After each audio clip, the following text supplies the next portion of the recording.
There are many predictions out there about a housing crash, a housing bubble. It goes on and on, especially on YouTube. And a lot of these are based on a number of different factors of things going on in the real estate market. One that you have likely heard a lot about or have started to hear about is FHA loan delinquencies. And I want to talk about that today. How much of a risk is that to our market, especially here in the Phoenix metro area? Also, we have been seeing a record number of homes coming off the market as a canceled listing. And I want to dive into that today as well and see how that is affecting our market here. So let's get into it. Let's talk about these FHA loan delinquencies. So first of all, FHA loans always have higher delinquency rates because they are given to borrowers who have a little bit of a higher risk of default, right? They either have lower credit scores or higher debt to income ratios. They are intended for those borrowers who might be first-time home buyers or maybe can't qualify for conventional. So there is always a little bit more risk with FHA loans. The government does this intentionally so that they can help first-time home buyers. Now, when we look at the greater Phoenix metro area, according to the Cromford Report, we have seen that FHA loans have risen from about 7 to 8% of all transactions in 2021 to around 16 to 20% today. So obviously there's been an increase in FHA loans. When you have more FHA loans as a percentage of your market, the risk of default could be higher. Now, a lot of the claims that we hear is that FHA loan delinquencies are trending higher than subprime loan delinquencies. And so when we look at this, that is true, but we need to look at how low this percentage actually is. So we can see where we're at today in 2025. The green line is subprime loans. The blue line is FHA loans, and this is 90-day delinquency rates. So what we're seeing is FHA loan delinquency rates are trending higher than subprime. However, where we're at today, about a little bit over 5%, is so different compared to where we were at during the Great Financial Crisis. Over 10%. This is 12.5% for FHA loans, 17.5% at the peak, almost 18% for subprime loans. So a very different situation today, although we have seen that switch in FHA loans having higher delinquency rates. Now, according to the Cromford Report, at the bubble peak, over 30% of all subprime loans were 30 days delinquent, but the better indicator of true stress is 90-day delinquency, and those rates were drastically higher than anything FHA is experiencing now. Now, being under 5%, both for subprime and FHA loans, this is the lowest number we've seen for delinquency rates since 2005. So overall, I would say that's a pretty big indicator that we aren't in danger specifically with just FHA loans delinquencies right now. Now, the Cromford Report does say we want to keep an eye on it, right? So there's plenty of red flags we can watch for in this data. Be especially careful if 90-day delinquency rates climb above 7%.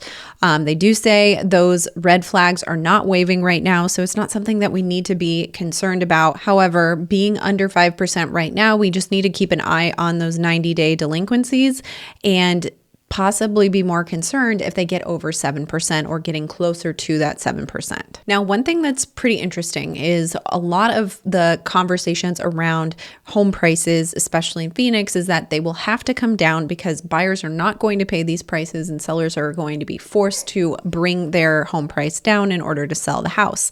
Well, we are actually seeing sellers just take their homes off the market.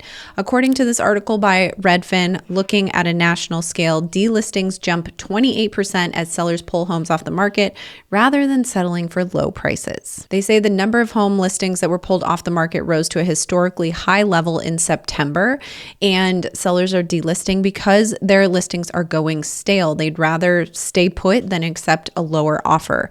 5.5% of total listings were delisted in September. That's the highest September rate in a decade. And 1 in 5 homes that are delisted are relisted, which is actually surprising to me. I would think that probably half would go back on market, and maybe that's true for Phoenix.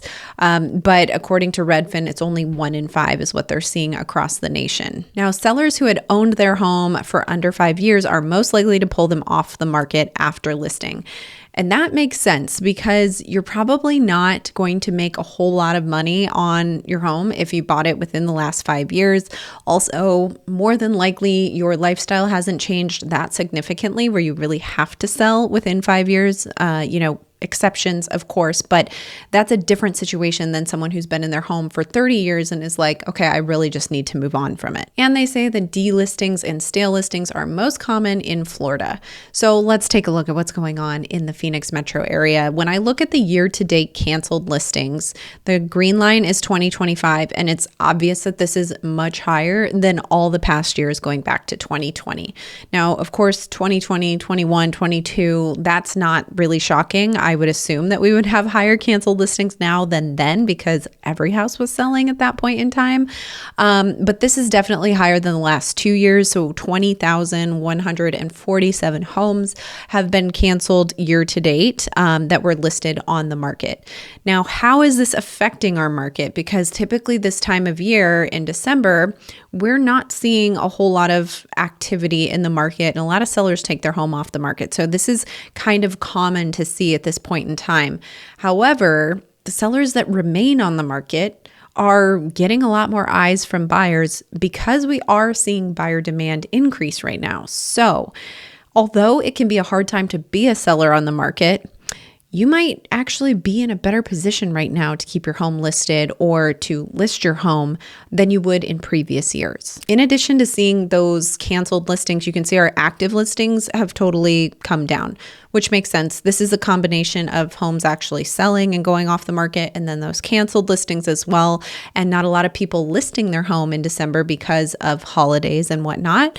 So the ones that are actively on the market are seeing less competition out there. We're at about 24,000 listings, and we were about 25,000, almost 26,000, and this was back in late October.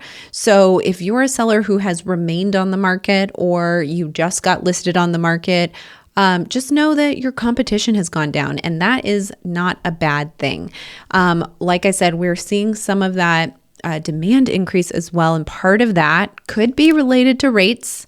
Not all of it, but maybe. Rates are about 6.23 right now, not as low as we were at the end of October. We had a couple nice dips here for mortgage rates at the end of September and end of October. Then we went back up, went down a little bit last week, back up, but 6.2, not that bad for rates. So buyers are like, maybe I will consider taking a look at things, especially when people have been saying that December is a good time to be a buyer because a lot of sellers just want to sell their home by the end of the year. Now, if we look at the demand index for the Cromford Market Index, it's at 84. When we look at this chart, you can see these red dots, kind of hard to see, but very, very subtly increasing there. So you can see demand has been going up.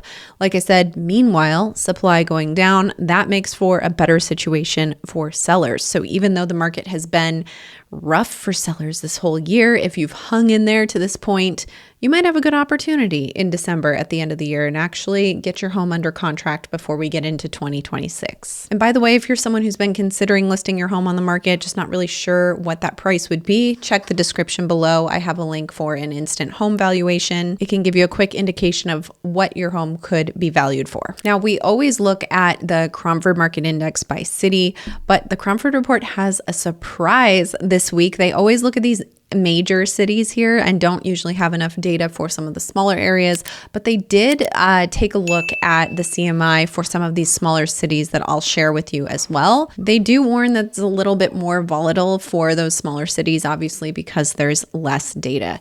Now, when we look at the overall change here month over month, we're up 3.6% as an average of all of these major cities, whereas the previous week we were at 1.3%.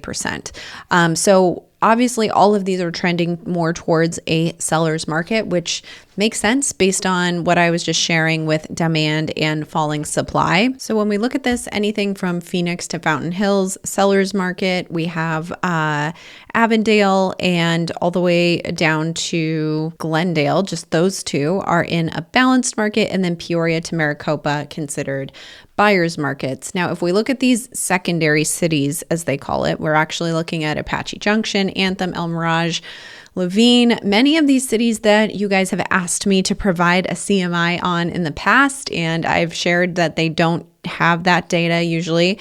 So this is great to see. You can see that Apache Junction, Anthem, El Mirage, all sellers markets, and then we have everything from Levine to Casa Grande in a buyer's market. Again, this is pretty volatile because they are secondary cities. There's not as much data in them. So I don't know that, the CMI here is that robust, of an indication, but it does help us kind of see the heat in these cities, and we don't normally get to see that. So hopefully that's helpful for you guys. Again, if you want an instant home value, if you've been considering selling your home, check the description below. Also, if you'd like to just set up a discovery call with our team to talk about the market, whether you're thinking about buying, selling, or investing, we'd be happy to chat with you. So check the description for that. I will be back next week with another market update.